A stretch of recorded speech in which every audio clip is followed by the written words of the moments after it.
Thank you very much. Dr. Elmendorf, I want to go back into some of your analysis in your alternative scenario. And by the way, I appreciate the alternative scenario.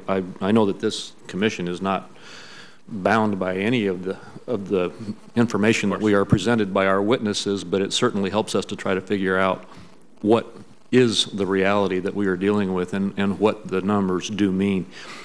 And I want to go through a couple of the numbers that I understand you have included in your alternative scenario. For example, I understand that the doc fix or the SGR adjustments have been included in your alternative scenario. In other words, assuming that Congress will continue to delay or in some way fix the steep cuts to physician reimbursement. What was the assumption in the doc fix that you used? Was it a slow growth rate, or was it a holding the line stable, or what was it? We assume that payments to physicians rise with a Medicare economic index, which basically captures the costs of the inputs that physicians purchase. And that's more consistent with what has actually happened in the past than would be the cuts now under current law under the SGR. And have you or could you create a graph that would show just the impact of that assumption on the SGR fix itself, so that someone like me or a member of the commission could, on their own, play with the parts, if you will, and add it in or take it out and analyze in that context? In other words, could you generate such a chart? Oh, yes, we can do that. We've estimated, as you could imagine, many alternative changes in the Medicare payments to physicians. There's tables posted on the CBO website, and you can pick the row that you want, and you can call us, and we'll help you find. Well, maybe you could refer me to those charts, because there's something like that I wanted to look at in not only the area of the SGR fix, but also the other Medicare cuts. And could you? I understand there are other similar types of Medicare cuts that most people don't have any belief that Congress will allow to happen.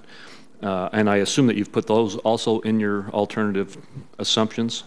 So what the alternative scenario, fiscal scenario, does is that it follows the baseline, the current law, plus the health legislation over the next decade, and then does this adjustment to the SGR. But over the next decade, the provisions enacted in the spring's health legislation to reduce payments to providers, those are included as having effect in the alternative scenario until 2020.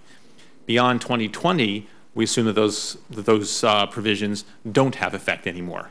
And are there charts that you could refer me to that would show how in 2020 and forward the actual numbers of what adjustments you are making because of those cuts? I think we can provide, yes, I think we can provide some of that detail. I don't know exactly what's done, but we can talk with you and provide whatever we can. And then similarly with the AMT patch, what kind of an AMT adjustment are you assuming in your numbers? So I believe we go back to the 2009. Of course, the AMT patch has expired. Correct. Currently, so we go back to the 2009 levels, given the patch is done to 2009, and then we increase over time the various thresholds in the AMT with inflation. Okay. And the effect of that is essentially to hold roughly constant the share of the population that would be paying the alternative minimum tax. And again, is there a chart or something you could provide that would specifically show the impact of doing or not doing that? Yes, again, certainly over the next 10 years, many of these alternatives appear in our regular outlooks. Right. So we've done a number of, now the estimates of the effects of particular legislation on the tax side, of course, come from our colleagues on the staff of the Joint Tax Committee, but we can work with them to provide whatever you'd be interested in. All right, that would be helpful. And then again, I think you've already clarified this, but with regard to the 2001 and 2003 tax cuts, your assumptions are that those tax cuts will be extended for the lower and middle class, but not for those making more than $250,000 a year? Yes, that's correct.